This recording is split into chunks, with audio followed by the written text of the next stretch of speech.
Hello everyone, welcome back to the channel, and today guys we're doing another video for you. This video is not a recommendation or even a review video.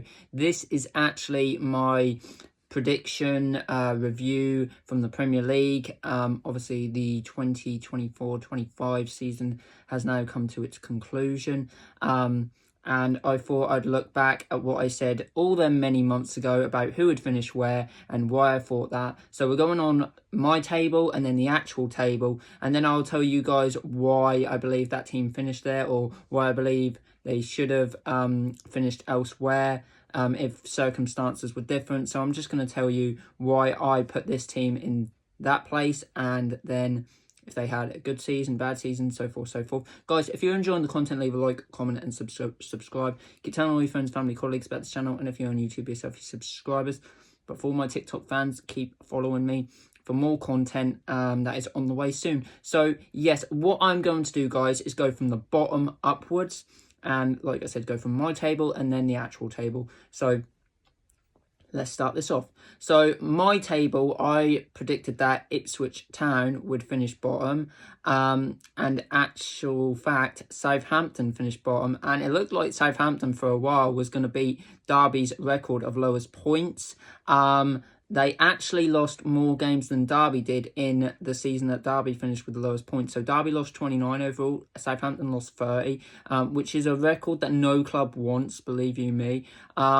The reason why I put Ipswich to finish bottom, it weren't a biased thing or anything, or the fact that they're my rivals because I support Norwich City. No, it's nothing to do with that, guys. I just didn't feel like they were going to pose any kind of threat. You know, I didn't really see it happening because they were out of this division for so long. I just said to myself, they're not going to be any worthy challengers. And actually, they took points off some really big teams such as Chelsea and Tottenham. They gave themselves a good showing, actually. You know, I was quite shocked, really, and surprised by their style of play. But yeah, they gave themselves a good innings, but they'll be back in the Championship. And they actually finished 19th, and I actually put Leicester to finish 19th. I just thought out of the three clubs that Southampton were going to do the best, and they actually did the worst. But there was all that talk about Leicester getting deducted points at the start of the season with the FFP, and it didn't happen. Obviously, they sacked their manager, got Ruud van Nistelrooy in. He didn't really help out. But yeah, it's going to be a season in the Championship for Leicester. I think they'll bounce straight back up, along with Ipswich. I hate to say it, but it's true. But in 18th, I had Leicester, and then Southampton. In 18th, I had Southampton, and Leicester finished 18th. Yeah, it was inevitable, I think, that the three clubs that came up were always going to come back down. The gulf between the Championship and the Premier League is just mental. Honestly, guys, it's just a big difference, a big comparison, and it's going to take something special from one of the promoted clubs to stay up this coming season. I think if any team's going to do it, I think Leeds might, because I think with their style of play, and I think with the investment and with the owner, I think they'll be okay. Daniel Farke, obviously there was talk of him getting sacked, but now he's going to stay with Leeds, and I think with the right team around him and with the right owners around him, I think he could keep Leeds in the division. But anyway, that's for next season, guys. For now, let's move on to 17th spot. I put Everton, and Tottenham finished there in the table. I put Everton there because they lost a couple of players, and there was talk about more players leaving. And I thought to myself, that doesn't bode well. That actually means they could be in a lot of trouble. But they steadied the ship. Obviously, they got rid of Sean Dyche and brought back David Moyes. Credit to David Moyes, because normally they say don't go back to your old club where you've got such a reputation and legacy, because if you start losing games and you get into trouble, then that legacy could all just disappear. But no, he steadied the ship and got Everton back, and I can see them going on a good run next season, but we'll have to wait and see. For Spurs, it was an absolute torrid season. Yes, they did win the Europa League, but they just had so many injuries, and if that wouldn't have happened, where would they have been? I don't know. I could not say, guys. But that was what it was. Now, actual fact, guys, 16th spot, I got correct. I cannot believe it. I got a few correct this season, and I'm very proud of myself, very happy actually. So 16th, I had Wolves, and yeah, it did look like for a long time Wolves were going to be going down, but they changed their manager. They sacked Gary O'Neill and got in a new manager. I can't pronounce his name, guys, and you know, if I try and pronounce it, I'm going to butcher it. And I don't want Wolves fans on my back. But no, they had Matheus Cunha, who done really well. Obviously, he's now off to Man United, which is a big blow. So that could massively affect Wolves. That's a big hole and a big void that you're going to have to fill next season. And I don't know if they will do it. Obviously, they've got Strand Larsen, but yeah, is he as good as Cunha? I don't believe so. So Wolves could be in a bit of trouble next season. But we'll see what happens. Now, in 15th, honestly, guys, this is going to be one of the worst ones. Well, it's not the worst one, but it's one of them. I had Nottingham Forest in at 15th. And Man United actually finished there instead. For both clubs, it was a kind of a mismatch. You didn't expect it. You know, Jamie Carragher, in fact, had Nottingham Forest to go down. So, you know, that's what people thought of Forest this season, just before the season started. For me, I knew they had some great players, but I just didn't think they reached the heights that they did, guys, honestly. And for Man United, what can you say? It is a sinking ship at the minute. Yes, they did beat Villa on the last day of the season, but apart from that, guys, honestly, they've been torrid this season, you know. They lost in the final to Spurs. They are not in Europe next season. I don't know where Man United go from here. I really don't. Yes, they'll sign some players, but is that going to propel them back to the top 6, top 7 of the Premier League? Who knows? I really don't. But moving on to 14th, I put Brighton. Yeah, this is going bad from worse to it's going to be nightmarish. And West Ham finished there. West Ham, for me, had a bit of a weird season because they signed all them great players, and that's why I put them higher up in my table. But those players just didn't gel. Obviously, they had Falkirk, who just got injured all the time. Ferguson just didn't do anything. Their shining light was Bowen, and it always is. But West Ham, for me, they had Lopetegui in. I didn't like him as a manager. Wherever he's been, he's just not done well. They got Potter in. I don't think Potter's any better. And for me, the reason why I put Brighton in at 14th is I just thought they were going to have a good season, not a great season. I just thought there was better teams out there. But in 13th, I put Fulham, and Everton finished there. Fulham, for me, I thought, again, was going to have a good season, but not a great season. I just thought there was better teams up in that division than Fulham, and Everton, we've already discussed them. Now, in at 12, I put Bournemouth, and in actual fact, Crystal Palace finished in 12th this season. Palace had a great season, didn't they? They won the FA Cup.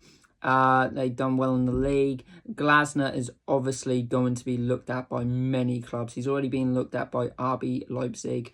And that is a worry for Palace fans, because if he goes, Mateta's form could go off, Eze could leave, and that is a big, Wharton could leave as well, and that is a big worry. You lose them three, all of a sudden you're looking at your team going, oh God, what are we going to do here? Who are we going to buy? And if the manager's off, that's even worse. So depending on what happens in this summer, Palace could find themselves in a bit of trouble this year. And for me, Bournemouth had a great season. Don't get me wrong on that. Again, their manager's going to be looked at, and a few players of theirs is going to be looked at as well. Semenyo, I wouldn't even be surprised if Kluivert gets looked at. They've had a great season, all in all. Now, in 11th, oh God, guys, I really don't want to say this, but I have to for the video. In 11th, I put Newcastle. Fulham obviously finished there. Why did I put Newcastle in at 11th? Don't know, guys, in all honesty. I must have had a brain fart because they had a great squad. Obviously, they won the League Cup. They finished in the Champions League places. Yeah, don't know really what happened there, guys. Shall we just move on? Yeah, let's do that. So in 10th, I put Crystal Palace. Again, I thought they were going to have a great season. I thought they were going to exceed expectations because they're usually in the bottom half, and they exceeded expectations in terms of the cup, maybe not so in much of the league, but yeah, I had them finishing in 10th, and in actual fact, Brentford finished 10th, had a solid season. You know, everyone was wondering what they were going to do after Ivan Toney departed from the club, and Wissa, Mbeumo, Damsgaard, you know, they've been phenomenal. They have honestly been, I could shout at the whole team because they've been that good. You know, Flecken in goal. They didn't really concede many goals. They're strong at home, and any points they got away from home was a bonus. So let's move on to 9th. I put Brentford in there, and Bournemouth finished in 9th. Again, two teams that had solid seasons and showing what they're all about. 8th, I put West Ham, and Brighton finished in 8th. The reason I put West Ham in the 8th is because I thought, yeah, they've signed a lot of new players, they've signed all these great players, they're going to have a really good season, when in actual fact, it just didn't gel. So, yeah, and Brighton, what can you say? Brighton have had a phenomenal season, honestly. It's been really good for them. Now, in 7th spot, I put Manchester United. I actually was going to go lower, but I thought that was a bit too harsh. And in fact, Nottingham Forest finished 7th. You got to remember, Nottingham Forest last season finished just above relegation. And the fact that they're going to be in Europe next season is going to be absolutely phenomenal. The job that Nuno Espirito Santos has done at that club, honestly, he needs to be mentioned in Manager of the Season. If he's not, then, you know, I feel sorry for him. But he does need to be mentioned because what he's done is absolutely nothing short of phenomenal. He's hardly brought anyone in. It's pretty much the same club. Obviously, there's going to be teams sniffing around some players. Maybe Elanga, Gibbs-White definitely, and maybe Wood.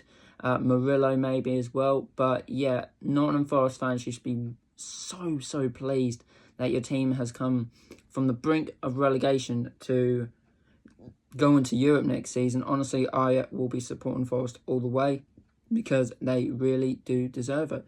And for me, Man United, I just thought, you know, Ruben Almiron coming in, he's going to do something. He did something, just not greatness. But in 6th spot, I put, well, another one I got right, Aston Villa. You know, that I couldn't remember putting Villa in at 6. I thought I'd put them maybe a bit higher, but no, put them in at 6. I just thought they were going to have another great season. I did worry that Champions League was going to affect them in the league. Maybe it did, maybe it didn't. But when you're pushing for Europe, you know, you got to throw everything at it. But let's move on to 5th. And some people are going to they're going to say, Jake, you're crazy, man. You're crazy. I put Liverpool. Reason I put Liverpool is because I thought Arne Slot was going to come here, have a solid season. You know, he wasn't really proven to me. You guys might think differently, but to me, he really wasn't proven. And I thought, this is a big club. You've just taken over from Jurgen Klopp, who won pretty much everything at Liverpool. I think you'll do okay. It'll take time to settle in. And boy, oh boy, has he proven me wrong. He has said, Jake, I know what I'm doing, mate. And yeah, he has done phenomenal. Won the title with Liverpool on his first attempt. He's still got a long way to go to be as great as Klopp. But I have no doubt in my mind, Liverpool are going to kick on from here and just going to become stronger and stronger. Newcastle, in fact, finished 5th. Again, Champions League spot. The Geordies are on the up and they're having a great time at the minute.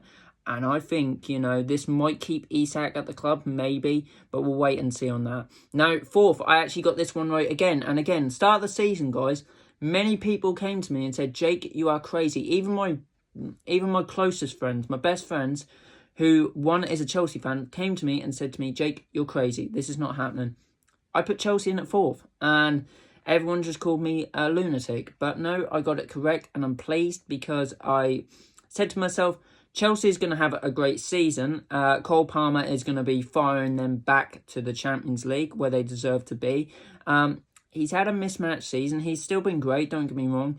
But it's great to see that more and more players have improved, such as like Enzo Fernandez, Colwell. Yeah, I think they still need a goalkeeper. But we're going to do another video, guys, that one of my best mates, Bryn, recommended me to do. He said to me, Jake, do a video on every club in the next season of the Premier League, one player that they should buy in the summer. So that'll be a video that's coming out in the next week. So make sure you guys keep an eye out for that. But let's keep on to this. Yes, guys, this is where it's like, oh dear. So in 3rd place, I put Tottenham. And the reason why I put Tottenham is because they have a great squad. Don't get me wrong on that, guys. But it was the injuries that kept them down the table. If all their players would have been fully fit, I have no doubt in my mind that they would have been in the Champions League spot, and they wouldn't have had to go through what they went through in the Europa League to guarantee them Champions League football. Obviously, Man City finished third. I believe the reason why Man City didn't gel this season is because of one player, Rodri. He is the glue that keeps that team together. And without him, well, you've seen what it does. It's ruined them. In second, I got this one correct. Arsenal. I just thought Arsenal were going to come close again, but not win it. It always seems to be what Arsenal are really at this minute in time, a second place team. And that's all they're going to be known for unless something happens, you know. I don't know what Arteta needs to do. I think they need to sign a new number 9. Jesus, don't know where he's been. Havertz is playing there sometimes. Trossard is playing there. They need an out-and-out number 9. That might be the key and the next step to winning them the title. And then I put Man City first. Liverpool finished first. Liverpool were the best team by some distance this season. Phenomenal to watch. And yeah, their supporters, well, it's only going to get better and better from here. They're signing some great players, and it's going to be hard to stop them next season. I don't know who is going to stop them, but maybe there's going to be some teams who do some serious recruitment. But guys, that is my Premier League predictions. You guys will have to let me know down in the comment section how your team did. Were you happy or not? And yes, guys, I'll be back soon with another video for you. So until then, guys, enjoy the rest of your day. Stay safe, take care, and I'll see you soon, guys. Bye-bye.